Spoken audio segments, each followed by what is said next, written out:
tingkatkan tekad kuatkan hati. Negeri ini memanggilmu kawan. Belajar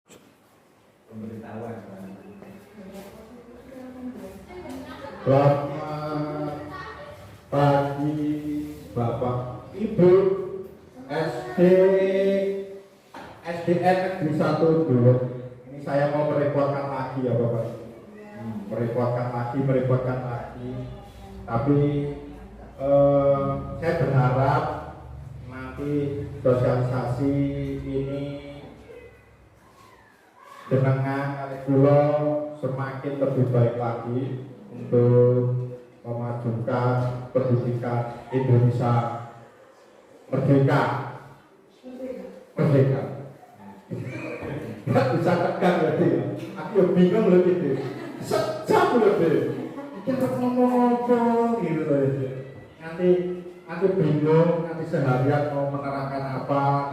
Mungkin sebelum masuk ke buka materi ya, yang ingin saya sampaikan, saya terlebih dahulu bercerita dulu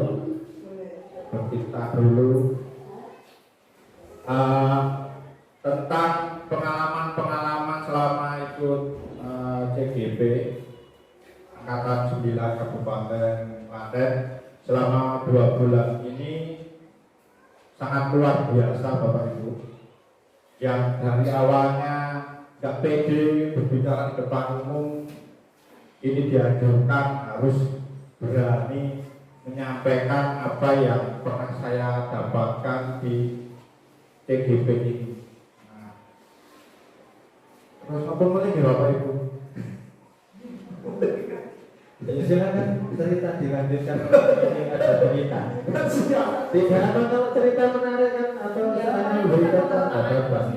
Yang penting di setiap waktunya ada mau. Ya, ini pembukaannya apa Bu? Bercerita dulu. Nanti mau masuk materi pembukaan lagi Bu.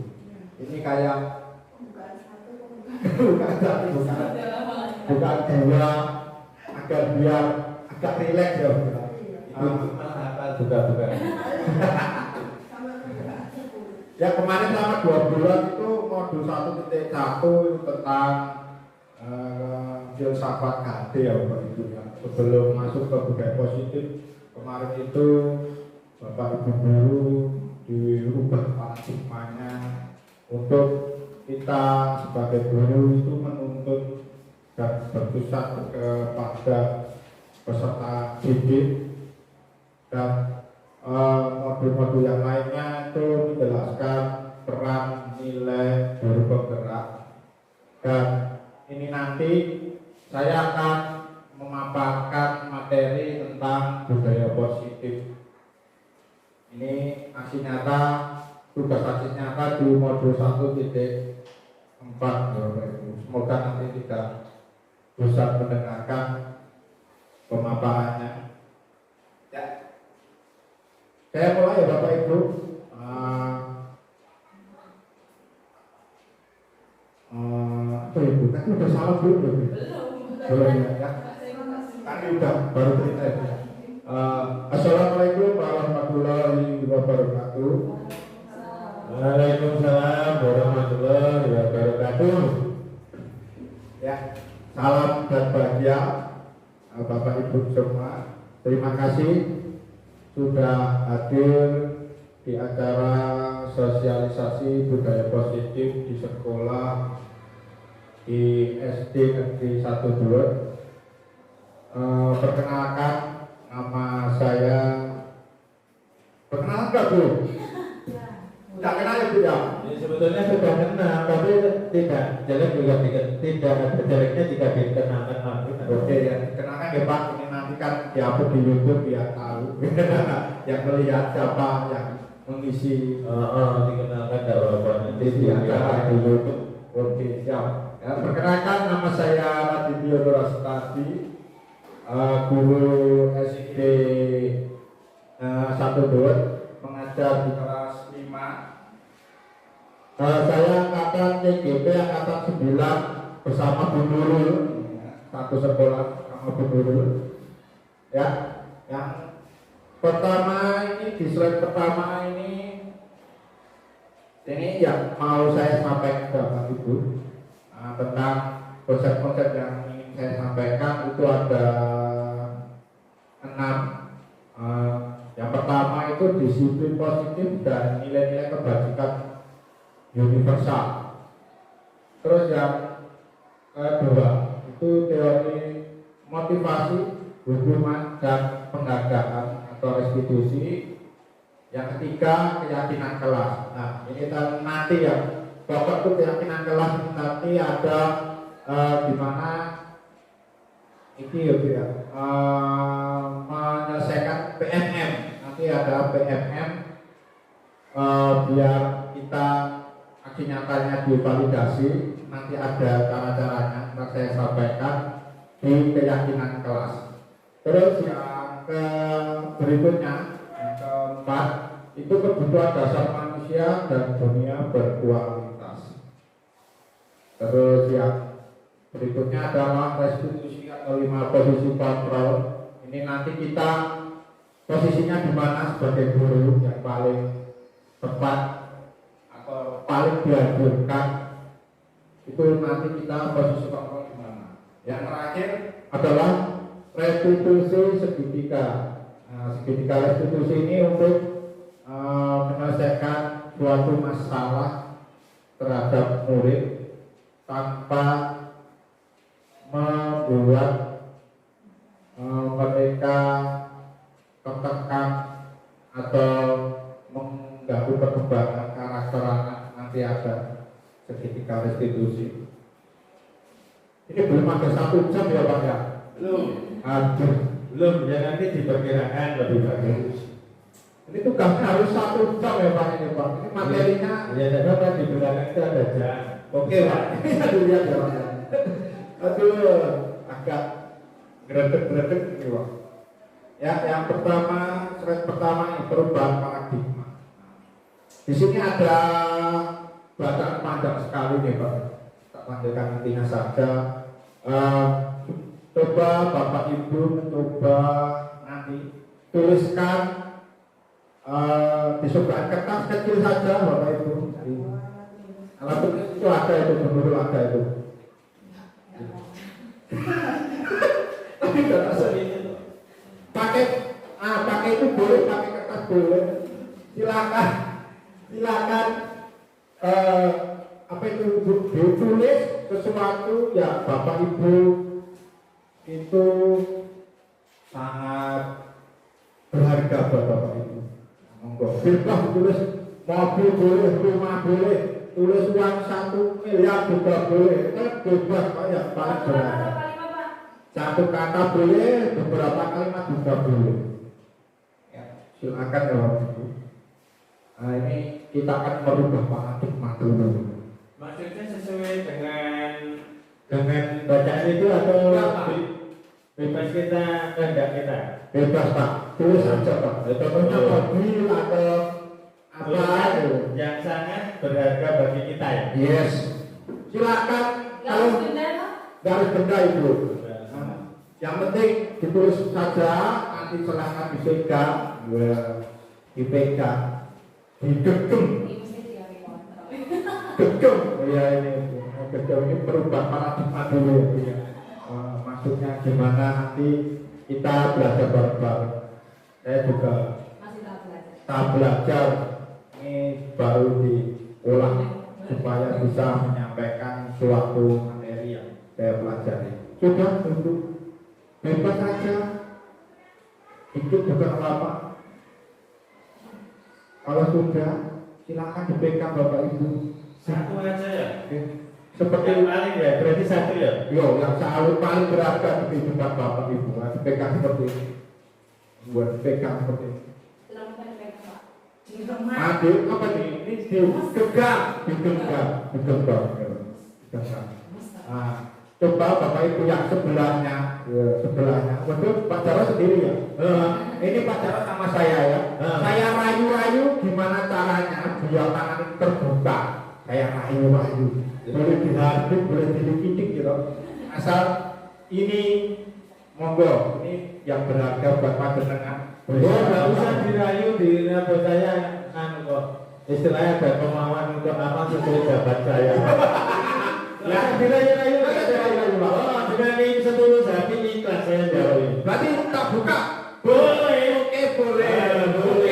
Boleh. Kalau boleh. Katanya tadi bukan harus benar. Iya, boleh. Kalau buana, boleh nggak buka tak buka? Boleh nggak? Ayo, kalau ini punya beragam buana, buka boleh nggak? Oh, bukan boleh. Oh, nggak boleh. Tapi Pak Jarwo tadi boleh, kalau buana nggak boleh ya. Itu ada dua jawaban yang berbeda. Mungkin ada alasan. Mungkin Pak Jarwo kenapa ini sangat beragam buat Pak Jarwo, tapi dibuka ya. Mungkin ada manfaatnya buat orang lain ya. Oh, betul harus. Itu harus. Wajib.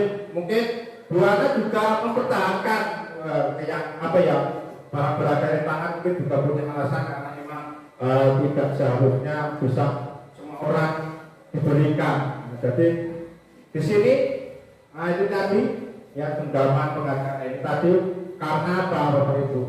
Paradigmanya kita sebagai guru itu kita tidak bisa mengontrol anak tersebut, tapi yang bisa mengontrol adalah mereka sendiri. Ya tadi Pak Jarwo ya Pak.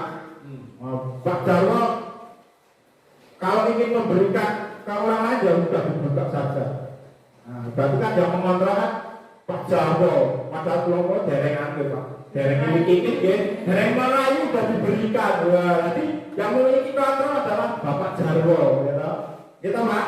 Iya. Nah, beda dengan buana itu kok dereng Pulau ini tetap enggak boleh, tetap boleh. Nah, Berarti mungkin karena mau dikit-dikit kan harus gimana ya, dikit-dikit lah mungkin. ternyata memang ya dipegang dengan erat, jangan sampai orang lain tahu ya Pak ya. Itu posisi pamannya buana itu mempertahankan apa yang seperti kayak kita Pak. Nah, jadi kita itu nggak bisa mengatur anak ini harus ini nggak bisa.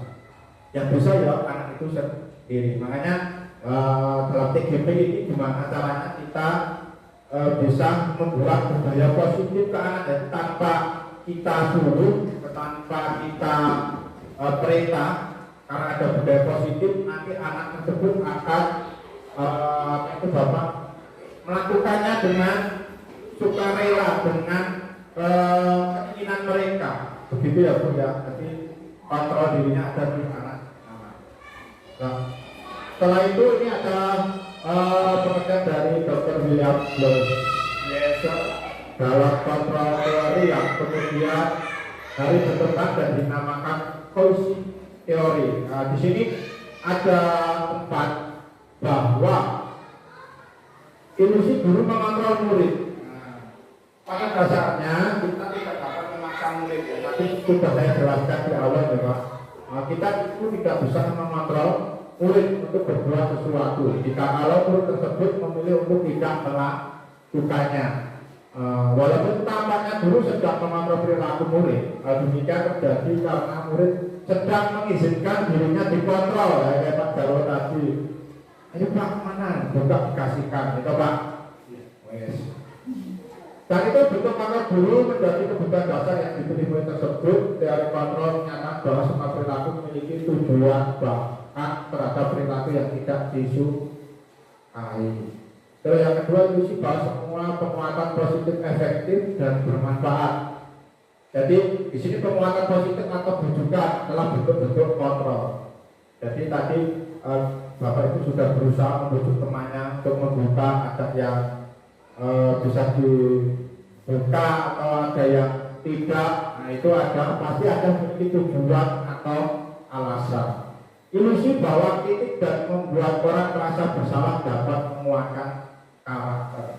Menggunakan kritik dan merasa bersalah untuk mengontrol menuju identitas gagal. Jadi ini mungkin sebelum saya belajar TGP mungkin ini sering saya lakukan buat murid saya, membuat murid itu merasa bersalah. Ternyata ini adalah tindakan yang salah bagi saya. Jadi saya berusaha untuk memperbaikinya. segitiga restitusi yang nanti saya akan paparkan pengertiannya. Yang terakhir adalah ilusi bahwa orang dewasa memiliki hak untuk memaksa. Ya, jadi di sini banyak orang dewasa itu percaya bahwa mereka memiliki tanggung jawab untuk membuat murid-murid berbuat hal-hal tertentu. Jadi mindsetnya kita rubah ya Ibu. Jadi yang bisa mengontrol dirinya itu ya dirinya sendiri. Jadi kita itu nggak bisa mengontrol suruh begini, suruh begitu, itu tidak bisa kalau mereka juga tidak mengizinkan kita untuk mengontrol. Jadi tugas kita semuanya besok gimana caranya mewujudkannya dengan budaya positif. Itulah ngomong-ngomong di pagi. Berdiri. Ya dilanjut aja apa yang jadi bermasalah. Oke ya Pak, kita kurang jelas boleh saya yang angkat tangan. Kita belajar bersama Pak. Kalau ada kesalahan buat saya juga diberitahu ya Bapak Ibu. Ya di sini bagaimana Tuhan bisa berubah dari paradigma stimulus respon kepada pendekatan teori kontrol. Contohnya itu yang stimulus respon itu realitas kebutuhan kita sama. Ternyata di teori kontrol itu kita berbeda. Nah, kita kan dulu beranggapan semuanya siswa itu sama. Ternyata dari teori kontrol kebutuhan siswa itu juga berbeda. Semua orang melihat hal yang sama. Ternyata orang melihat gambaran yang berbeda-beda. Kita dari stimulus respon kita mencoba mengubah orang yang berpandangan sama dengan kita. Ternyata teori kontrolnya kita berusaha memahami pandangan orang lain tentang dunia. Terus ada perilaku buruk dilihat sebagai suatu kesalahan. Teori kontrolnya semua perilaku memiliki tujuan. Orang lain bisa mengontrol saya, hanya Anda yang bisa mengontrol diri Anda. Ya, inilah beberapa perbedaan stimulus respon dan teori kontrol yang tadi saya jelaskan yang di awal tadi, bahwa semuanya itu tergantung dirinya sendiri mau berubah atau tidak. Nah, itu tugas kita semua ya Bapak Ibu. Langsung lanjutkan ya Bapak Ibu. Ya, tidak terlalu lama. Ya, di sini saya ingin bertanya ke Bapak Ibu, apa makna disiplin Bapak Ibu? Monggo, disiplin itu apa Pak?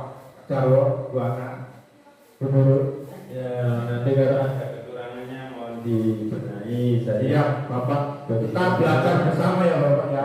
Berusaha belajar bersama. Disiplin dengan arti makna kan artinya disiplin. Ya Pak, kalau Pak. Disiplin artinya atau adalah menjalankan sesuatu tepat waktu. Oke.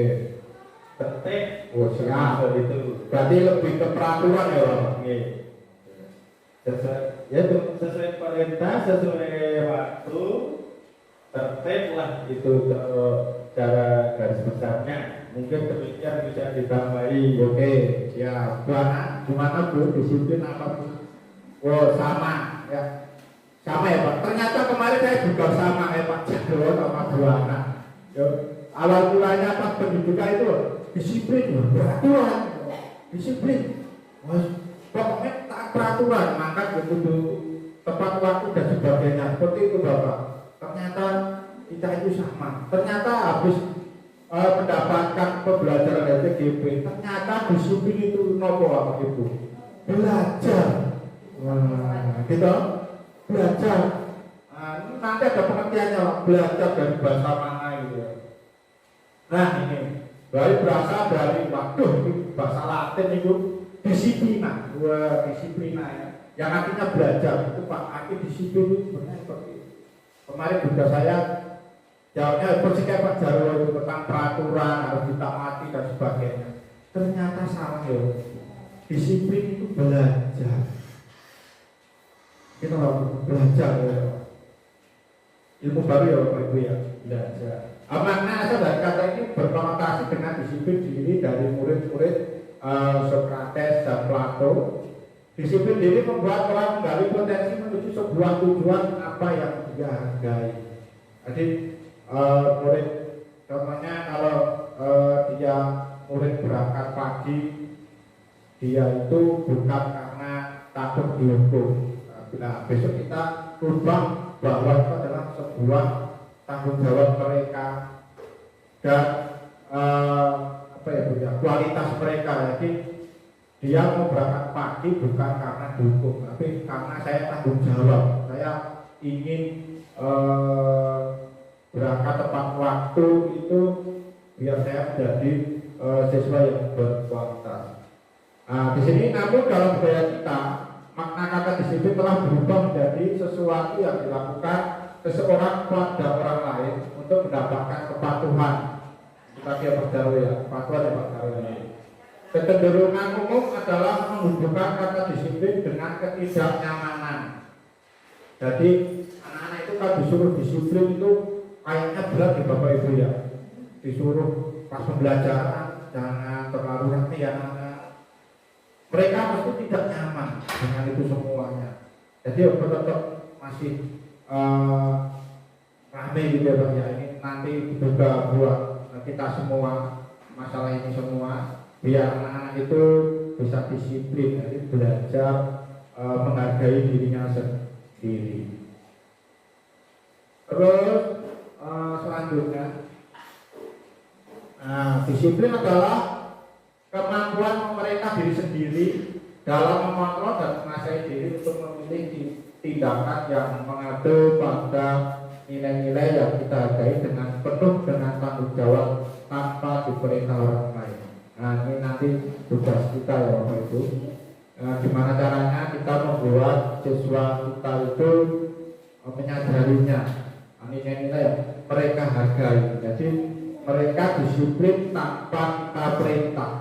Jadi sudah mereka menjalankannya karena dia tahu tanggung jawabnya mereka. Nah syarat utamanya adalah harus ada disiplin yang kuat. Disiplin yang dimaksud adalah disiplin diri yang memiliki motivasi internal. Memiliki motivasi internal ini memiliki motivasi dalam diri anak-anak atau yang orang-orang dewasa juga memiliki disiplin. Jika kita tidak memiliki motivasi internal, maka kita memerlukan pihak lain untuk mendisiplinkan kita atau motivasi eksternal, karena berasal dari luar bukan dari dalam diri kita lah. Yang sering kita lakukan adalah yang ini ya Bapak Ibu ya, mendisiplinkan dengan motivasi eksternal. Jadi kita harus mengarahkan ya Pak ya ke anak-anak ya Bapak, ke Bapak Jarwo, gitu Pak. Ya karena mungkin anak masih kecil belum bisa mandiri. Iya itu ya Pak. Nah ini ditujuan di CGP nanti gimana caranya kita anak-anak itu memiliki motivasi di internal. Ya. Terus maksudnya dari nilai-nilai yang kita pakai tadi ya Bapak Ibu, ini juga dilakukan oleh pemerintah merubah kurikulum jadi kurikulum merdeka. Nah ini nilai-nilai kebajikan yang ingin dicapai oleh setiap anak Indonesia kita kenal dengan istilah profil belajar Pancasila, bahwa anak sekarang itu diharuskan mempunyai karakter beriman dan bertakwa mulia. Bapak ini yang berarti ini tindakan yang apa itu Pak ya, keagamaan ya Pak, lebih ke apa itu menjalankan dan menjauhi larangannya. Kalau di sekolah ya sebelum masuk kita berbaris terus berdoa terlebih dahulu. Mungkin bisa ada kebiasaan ya Bu, kebiasaan apa itu Bu, baca apa Bu? Asmaul Husna. Nah itu juga secara tidak langsung akan membentuk karakter siswa menjadi beriman dan bertakwa mulia. Yang berikutnya adalah mandiri. Mandiri itu diharapkan siswa itu bisa bekerja secara diri sendiri tanpa diperintah, juga bisa berjalan. Kalau benar kritis, berarti siswa diharapkan bisa memecahkan masalahnya sendiri. Berbineka global, siswa dapat apa itu ya bisa menghargai satu sama lain walaupun berbeda-beda budaya. Yang berikutnya adalah bergotong royong. Maksudnya adalah bekerja sama dengan sesama murid atau dengan guru. Kreatif adalah bisa menimbulkan hal-hal yang baru yang bermanfaat bagi teman-teman dan lingkungan sekitarnya.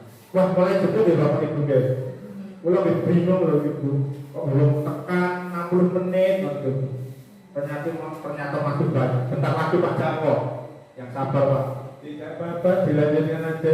Kalau bisa ya sesuai tempat waktu bagus. Berdobias Pak. Nanti bingung loh ini. Sehat. Masih banyak kan materinya? Masih Pak. Oh iya, agak dipercepat sedikit nanti sesuai waktu.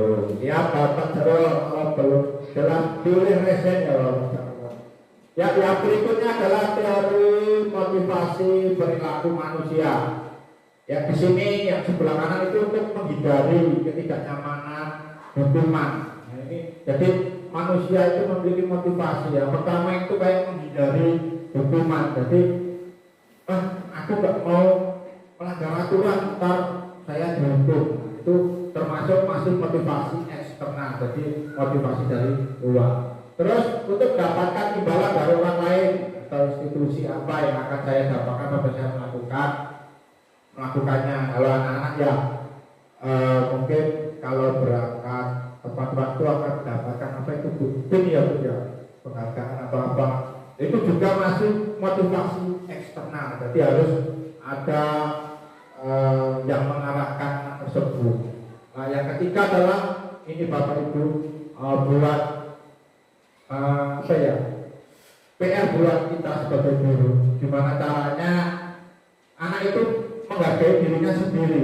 Nah, jadi saya akan jadi orang yang seperti apa apabila melakukannya. Jadi anak itu kalau saya berangkat tepat waktu apa tahu yang akan menjadi diri saya itu seperti apa. Nah, itu loh, yang mungkin menjadi lebih disiplin dan menghargai waktu ya Bapak. Itu motivasi internal, itu tujuan dari budaya positif. Lanjut ya Bapak Ibu. Oke, terus ini Bapak Ibu, yang sering kita lakukan itu mesti hukuman dan konsekuensinya, gitu loh Pak. Kalau siswa melanggar mesti mendapatkan hukuman atau konsekuensinya. Nah, hukuman itu sesuatu yang menyakitkan terjadi, gitu Pak. Zaman-zaman dulu itu kalau dihukum suruh berdiri gitu Pak. Ya taruh, kita taruh berdiri terus apa boleh Pak biasanya Pak? Ya macam-macam, mungkin disuruh ngapain, mengambil membersihkan apa gitu dan sebagainya. Oke, ya, seperti itu ya Pak. Bersifat mendadak ya Pak biasanya. Hei, orang barat, ayo ngecek. Nah itu ya Pak, mendadak ya Pak ya. Nah, terus satu arah dari guru untuk murid, jadi murid itu diem saja kalau dikasih hukuman, jadi nggak ada interaksi antar murid. Terus yang pasti adalah paksaan. Dampaknya anak akan menyembunyikan kesalahan, mendorong menyalahkan diri. Itu kalau hukuman ya Pak. Kalau konsekuensinya itu suatu harus terjadi, ada kesepakatan sebelumnya. Jadi kayak entah kalau melanggar hukuman ini ya anak-anak sudah dijelaskan di awal pembelajaran ya. Ya ini tidak nyaman untuk murid untuk jangka pendek. Itu kan sehari itu udah lah, kalau sudah selesai ya sudah kembali semula. Dampaknya mendorong kepatuhan, konsep diri baik, murid taat peraturan. Jadi hukuman konsekuensi ya. Konsekuensi itu lebih penting dari hukuman. Ya, ini tujuan budaya positif, tujuan adanya CGP itu ya ini Pak, restitusi Pak. Jadi menyelesaikan itu pilihan, merupakan pilihan ya Pak ya. Terus menguatkan untuk jangka panjang, masalahnya terpecahkan, dampaknya adalah disiplin positif, konsep diri kuat, murid belajar memecahkan masalah. Nah ini nanti saya jelaskan yang paling akhir ya Bapak. Ini penyampaian materi dulu, sekilas nanti materi terakhir. Ya, terus berikutnya ini Bapak budaya positif tentang keyakinan kelas. Nah, ini nanti di PMM PMM titik berapa ya Bu? Berapa Pak? Lupa ya. PMM titik berapa gitu ya Pak ya? Oke Pak. Ya nanti belajar bersama-sama Pak. Ini pokok mental ikut yang saya slide di sini, insya Allah mendapatkan sertifikat Pak. Ya Pak, sertifikat PMM. Amin. Amin. Pak, ini paling mudah untuk kita lakukan di kelas. Jadi prakteknya lebih yang pasti nyata itu. Iya, tapi penerapannya Pak yang buat siswa yang melaksanakannya butuh waktu, proses yang lumayan lama. Nah, nilai-nilai keselamatan naik kelas itu adalah nilai-nilai keselamatan yang disebut keyakinan itu. Nilai-nilai kebajikan universal yang disepakati secara tersirat maupun tersurat menekankan pada keyakinan seseorang akan lebih memotivasi seseorang dari dalam diri. Itu tulisannya nggak iya spasi ya Mas yang bawah. Nggak ada spasinya kayaknya ngatur. Kemarin soalnya sempat trouble Pak. Pembuatan Canva itu saya itu pengen portrait sama landscape Pak. Ternyata tak ubah ukurannya malah berubah total Pak. Begitu ya Pak. Makanya kok ini ada yang kelewatan, nggak ada spasinya Pak. Mohon maaf ya. Ini langkah-langkah pembentukan keyakinan kelas Pak. Langkah pertama, keyakinan kelas bersifat lebih abstrak daripada peraturan.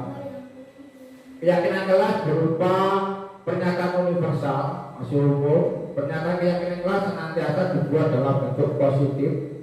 Jadi dalam bentuk positif itu kayak tidak boleh membuli, kita ganti dengan kita saling menyayangi. Jadi seperti itu Pak. Kalau tidak boleh membuli itu kan masih kata negatif ya Pak. Kalau yang positif ya kita saling menyayangi. Tidak boleh membuang sampah sembarangan. Kita berubah ke positif juga lebih apa ya Pak ya. Jagalah selalu menjaga kebersihan kelas atau gimana positif. Terus keyakinan kelas sebenarnya tidak terlalu banyak agar mudah dihafal. Jadi yang penting jangan terlalu banyak, jangan terlalu sedikit juga. Yang penting anak-anak itu bisa melaksanakan dengan baik.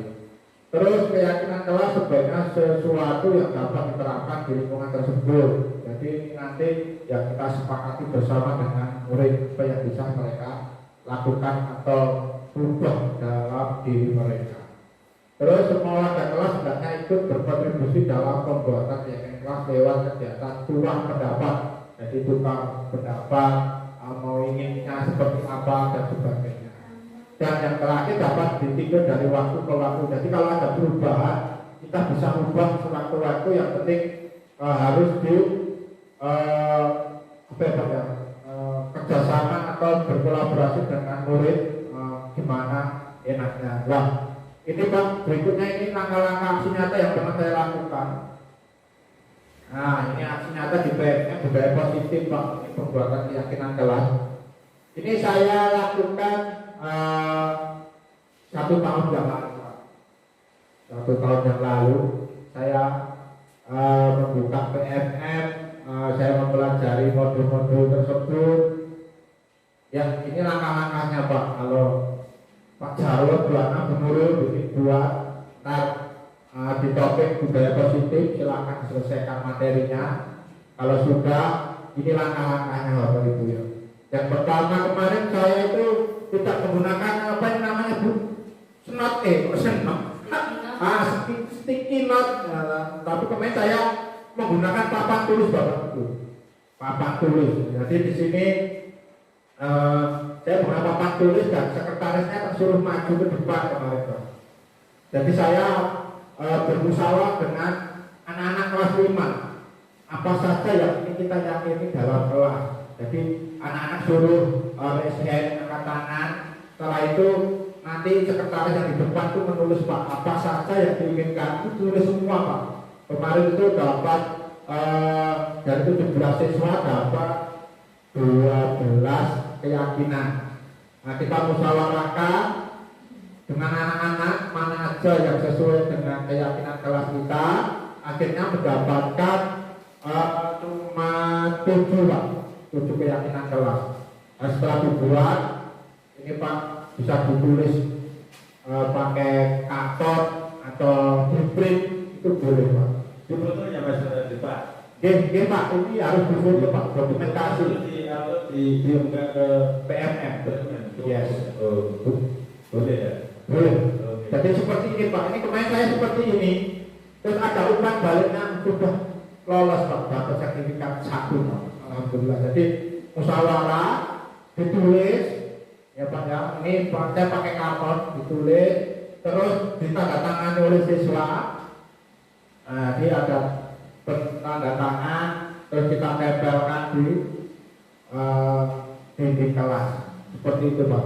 Nah, kalau mengedit mungkin melalui yang lain terus diunggah boleh ya Mas jawab gitu ya? Boleh, tapi pihak kelas itu lebih mudah Pak. Dengan mangke bermusyawarah dengan foto, terus anak-anak tulis nomor mawon yang diyakini ya. Itu terus disepakati, ditulis di karton, ditempelkan, ada umpan baliknya sudah selesai. Besok saya bimbing Pak. Ya. Pas ada. Yang penting besok kita PMM bisa mendapatkan sertifikat. Dan lebih dari 5 mesti bisa Pak. Besok saya bantu mengerjakan.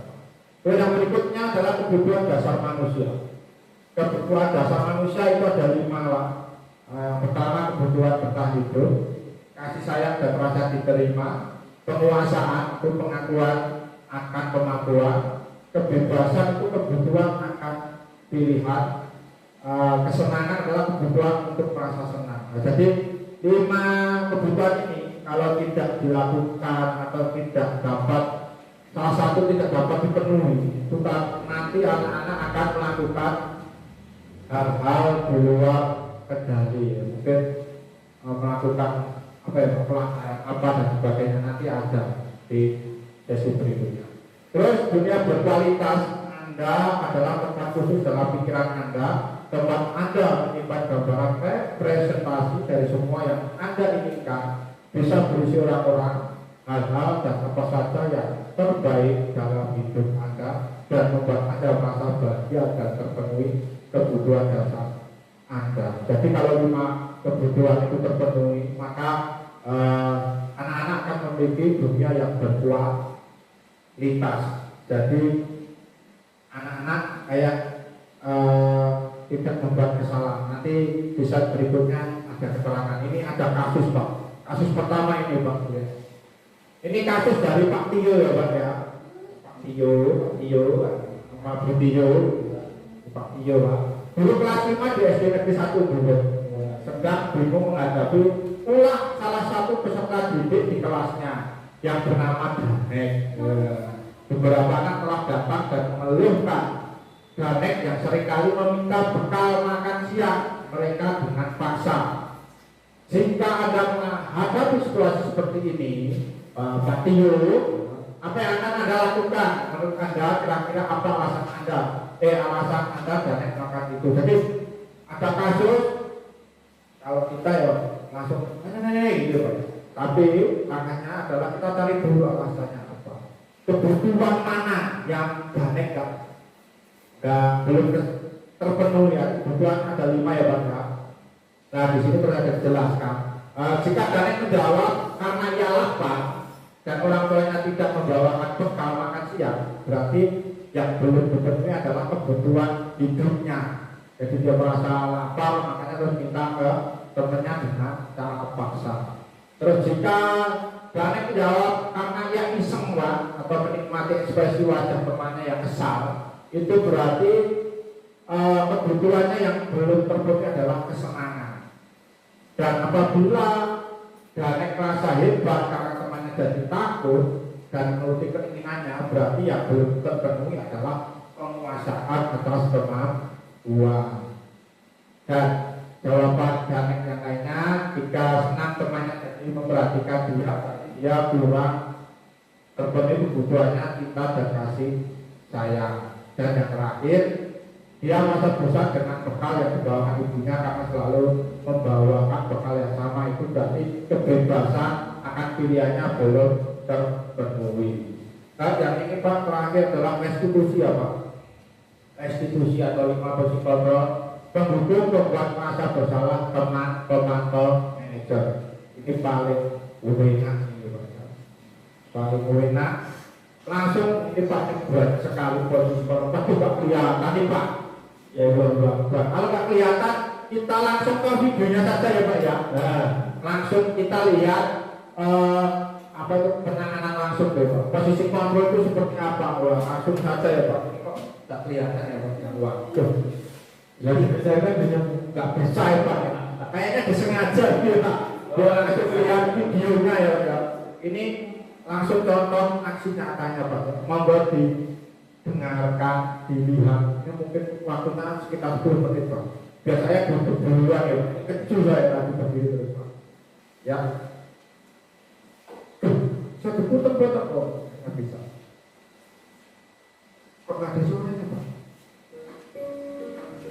Monggo didengarkan ya Bapak Ibu. Nah kita posisinya yang gimana? Ya, Ibu dan Bapak Guru hebat. Dalam penerapan disiplin positif restitusi, salah satu program yang digunakan adalah 5 posisi kontrol.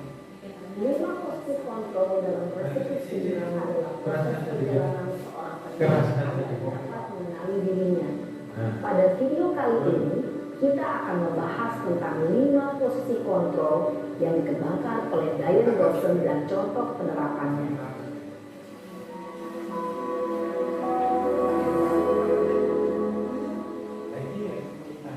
Lima posisi kontrol itu adalah 1. Posisi penghukum, 2. Posisi pembuat merasa bersalah, 3. Posisi teman, 4. Posisi pemantau atau monitor, dan 5. Posisi manajer. Untuk lebih memahami kelima posisi tersebut, mari kita saksikan kasus Naren yang terlambat hadir 20 menit di sekolah dan melihat bagaimana kelima posisi kontrol dalam menghadapi masalah tersebut.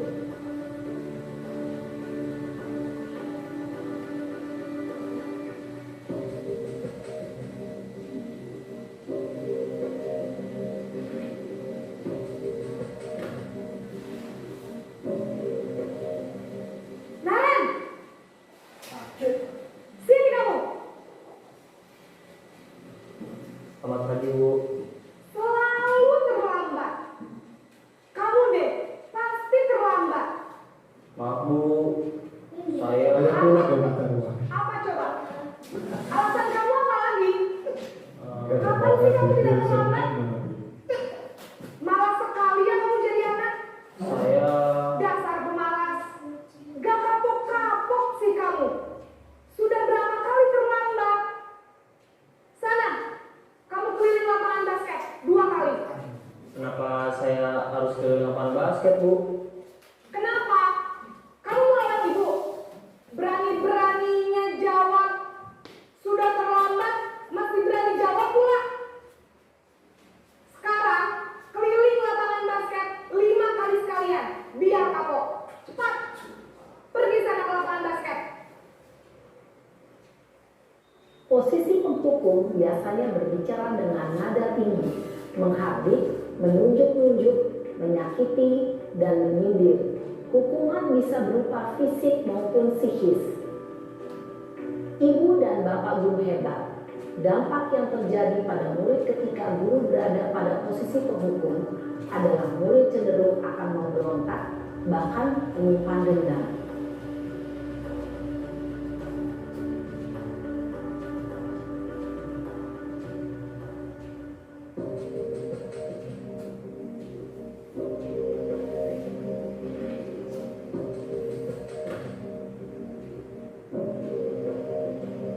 Naren!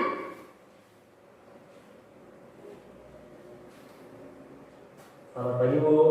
Naren. Kamu kenapa terlambat lagi, nak? Ya Tuhan, Naren. Kamu senang ya bikin ibu susah ya? Kalau kamu terlambat lagi, nanti ibu yang ditegur bapak kepala sekolah, nak. Disangka ibu tidak bisa membina kamu. Duh, gimana ini? Maaf Bu. Duh, Gusti Naren. Kamu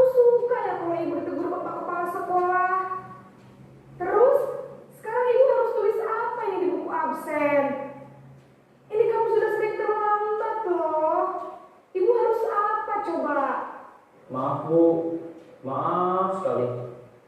Ya sudah, lain kali jangan bikin ibu susah lagi ya nak ya. Ibu tidak akan kuat lagi kalau kamu begini terus.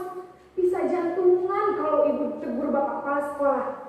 Sana cepat ke kelas. Maaf ya Bu, maaf sekali.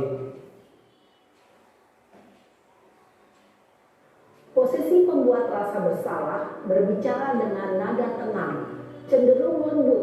Namun kata-kata yang diutarakan membuat murid merasa menjadi orang yang gagal, memandang buruk dirinya sendiri, merasa tidak berharga, dan tidak sanggup membahagiakan orang lain.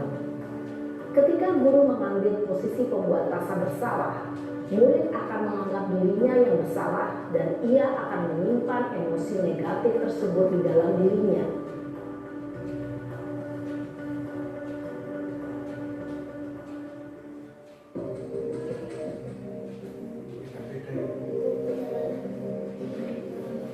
Posisi teman lebih lembut enggak Pak? Lebih lembut. Posisi Naren,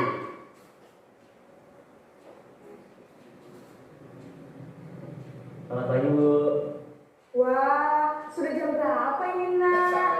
Terlambat lagi ya sayang. Sama Iya, Bu. Bu.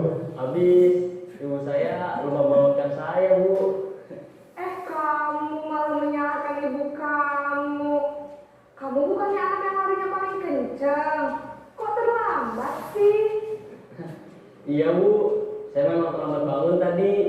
Jadi biarpun saya lari kencang, tetap gak kekejar Bu. Ya sudah sana. Nanti lain kali larinya lebih kencang lagi ya. Biar gak terlambat lagi. Bikin senang ibu. Demi ibu. Bisa kan? Bisa lah Bu. Ya sudah sana masuk kelas. Ibu beresin urusan absen kamu. Kamu ini ada-ada saja. Dalam posisi teman, guru berbicara dengan nada suara ramah, akrab, cenderung bersenda gurau untuk menjaga suasana tetap santai. Murid akan merasa senang, aman, dan akrab dengan guru. Identitas yang tercipta adalah identitas sukses atau berhasil. Namun, perlu diingat, karena ini masih dorongan eksternal, maka ada faktor ketergantungan dari murid kepada orang tertentu. Di sini guru absennya, sehingga di lain waktu murid bisa berperilaku baik, namun hanya kepada orang-orang tertentu saja.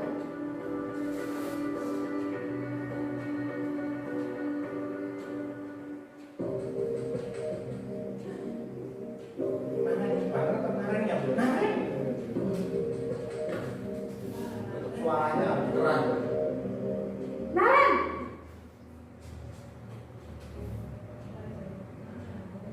Selamat pagi Bu. Naren, apa peraturan sekolah kita tentang jam berapa kita harus masuk sekolah, nak? Kita harus di sekolah jam 7 Bu. Iya betul, sekarang sudah jam 7.20. Naren sudah tahu konsekuensinya jika terlambat hadir. Paham Bu. Saya harus tinggal kelas pas jam istirahat selama 20 menit. Iya benar, konsekuensinya demikian. Jadi nanti jam 9.30 pas istirahat, kamu harus tinggal di kelas, kerjakan tugas tambahan untuk ketertinggalan kamu, ya? Baik Bu. Posisi pemantau mengandalkan penghitungan atau data untuk mengontrol murid. Guru mengarahkan murid berdasarkan peraturan dan konsekuensi.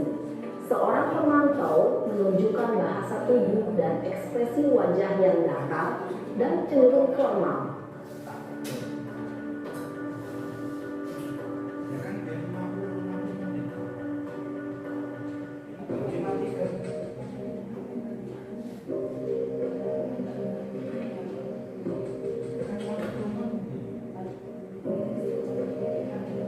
Naren!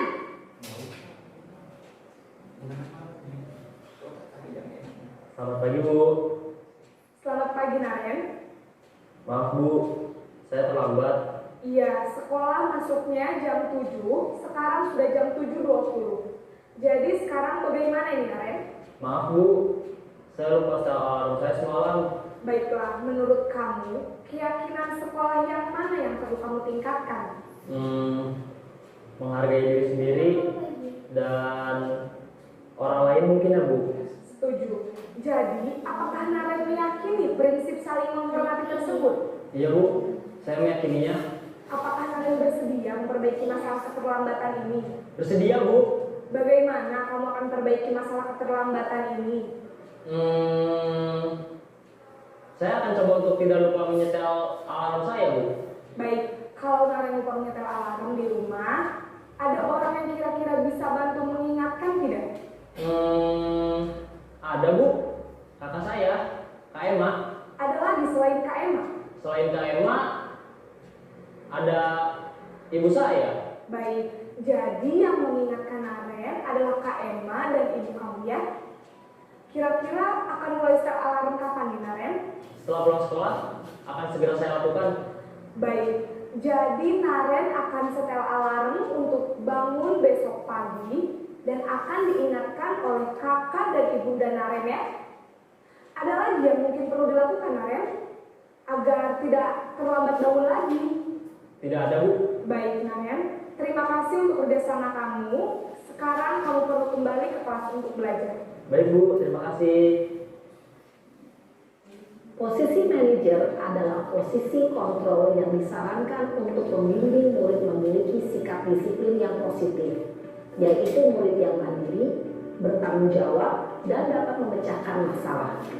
Tujuan dari posisi ini adalah agar murid dapat berefleksi atas tindakannya.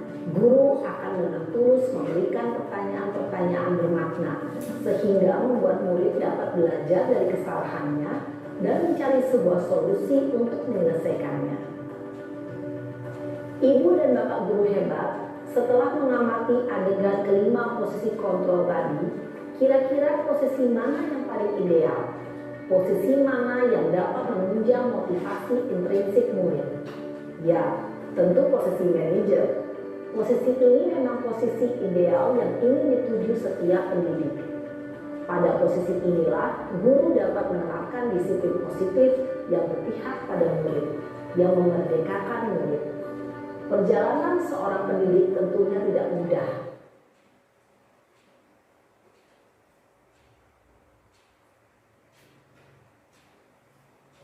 Pak Jarwo. Videonya Pak, ini izin dulu ya Pak.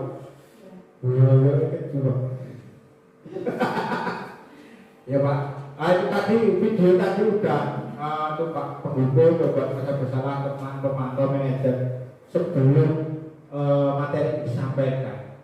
Kira-kira Pak Jarwo buat posisinya di mana Pak? Kalau saya kemarin posisinya adalah di penghubung. Kalau saya sama muridnya dulu itu, perhatikan.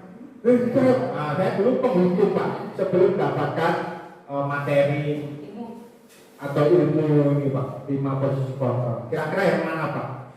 Dari 5 tersebut?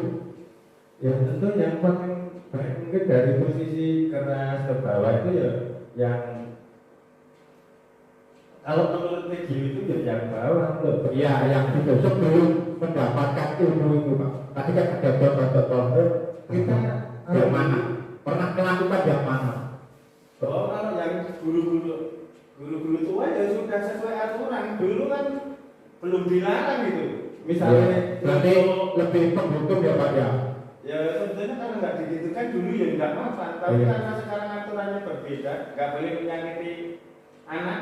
Ya kita dengan contoh saya yang nanti yang ramai, yang mengganggu, yang tidak santun atau membuat kesalahan, nanti nulis saja biar pinter gitu aja. Oke, ya berarti penghukum ya. Kalau Bu Ana? Tidak menghukum kalau saya. Oke Pak, siap. Bukan menghukum. Yo. Justru saya membuat tambahan apa ya kepandaian itu. Oke, siap Pak Jarwo. Dan seluruh nulis itu. Oke Pak. Misalnya belum cepat ya dibuat cepat. Misalnya sementara 5, nanti 5 ya 10, 20 kadang-kadang kalau di kelas 3 kemarin udah agak besar. Oke. Kalau di kelas 1 belum. Oke. Cuma nanti saya suruh pulang amalkan akhir aja saya tambahi apa ya istilahnya pendewasaan. Oke, terima kasih Pak Jarwo jawabannya. Kalau Bu Ana yang mana Bu? yang penghukum atau membuat merasa bersalah atau menjadi teman.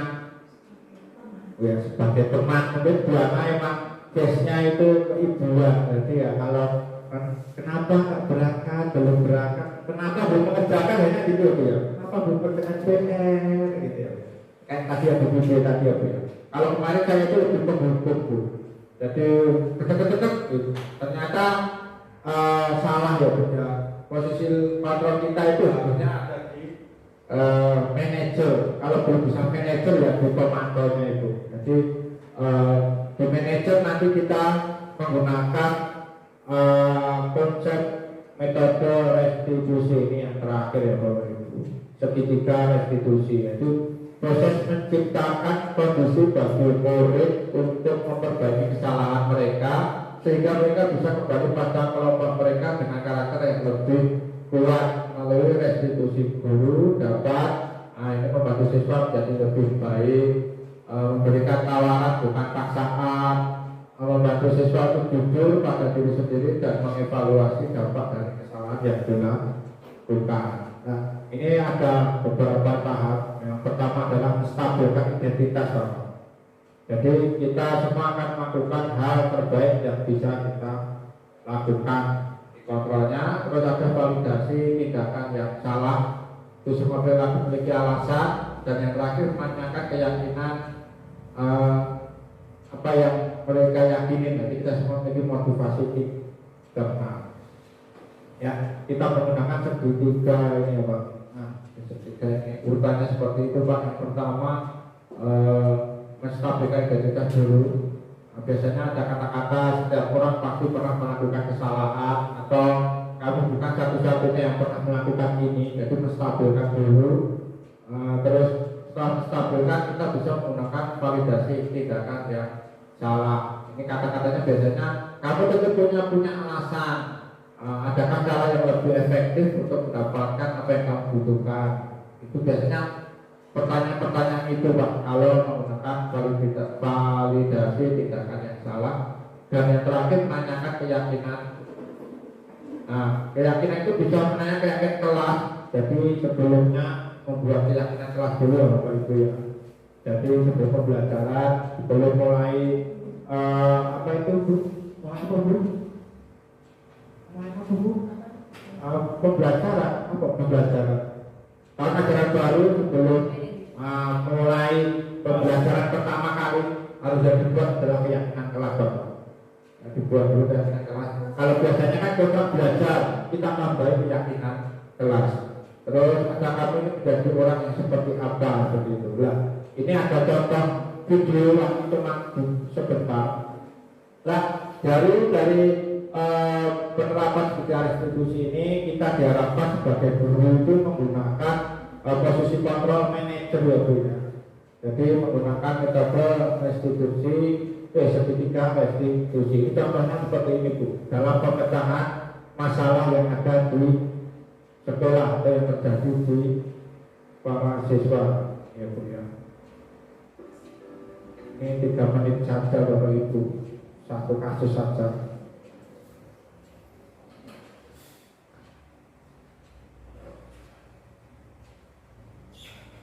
Iya Sarah. Iya Pak. Sudah lama nggak ngomong Sarah? Kenapa hari ini ada di sini? Kesel Pak, kesel banget. Masa aku dikatain tukang fitnah Pak? Ya aku marah lah. Aku balik katain Eka di depan kelas. Kesel banget.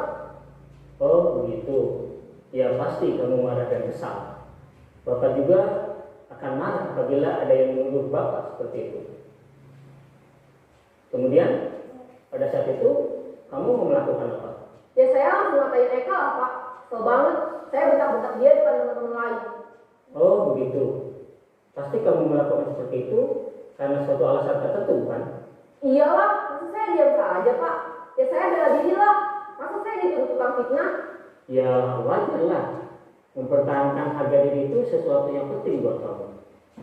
Untung kamu tidak bertindak lebih gegabah lagi. Hanya membentak-bentak. Iya Pak. Untung saya masih bersabar dan hanya membentak saja. Sudah gemes padahal, saya pasti bela diri lah. Ya pasti ya. Tapi kamu memilih untuk tetap bertahan dan bersabar. kamu memilih untuk tidak berbuat lebih parah lagi, kan? Iya. Nah, sekarang coba kita lihat lagi tindakan kamu yang bentak-bentak Eka di kelas. Tindakan kamu itu kira-kira sesuai dengan keyakinan kelas atau prinsip kamu tidak? Enggak lah Pak. Capek Pak jadi pemarah. Jadi keyakinan atau prinsip mana yang kurang sesuai dengan keinginan kamu? Ya, saya sebenarnya sangat menghargai orang lain. Mungkin saat itu saya menjadi emosi, jadi tidak menunjukkan sikap itu. Kamu meyakini tidak? Menghargai orang lain itu penting buat kamu. Yakinlah Pak. Iya, setuju. Kita harus saling menghargai. Namun, ada juga keyakinan yang kita sepakati yang perlu kita jalankan apabila kita sedang marah, bukan? Ya, saya bisa lebih proaktif, mulai dengan diri sendiri. Saya bisa jadi lebih bersabar, mengambil waktu jeda untuk berpikir mau apa selanjutnya. Kira-kira kamu bersedia memperbaiki masalah ini tidak? Bersedia Pak. Kalau kamu memperbaiki masalah ini, kamu akan menjadi orang seperti apa? Saya akan menjadi orang yang bertanggung jawab kali ya Pak. Dan senantiasa proaktif. Iya, menurut kamu bagaimana rasanya menjadi orang seperti itu? Ya nyaman lah, bangga bisa bersabar dan menahan diri. Baiklah kalau begitu. Yuk kita pikirkan bagaimana memperbaiki masalah ini.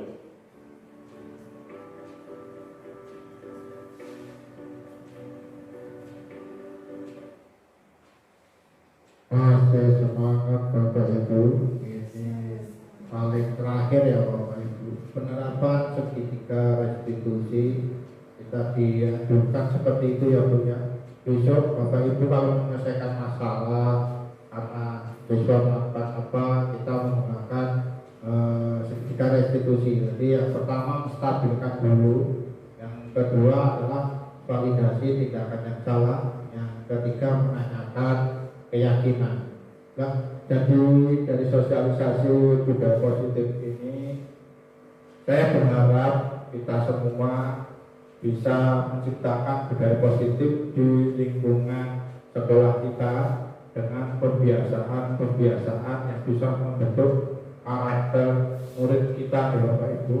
Dan yang terakhir ya menyelesaikan masalah kita harus di posisi kontrol dengan menggunakan penerapan segitiga restitusi. Ya, semoga penyampaian materi atau sosialisasi tentang budaya positif bisa diterima Bapak Ibu ya. Semoga kita menjadi lebih baik lagi, menjadi guru yang bisa memajukan pendidikan Indonesia. Dan saya mengucapkan terima kasih kepada Bapak Ibu guru yang bisa hadir dalam sosialisasi di siang hari ini.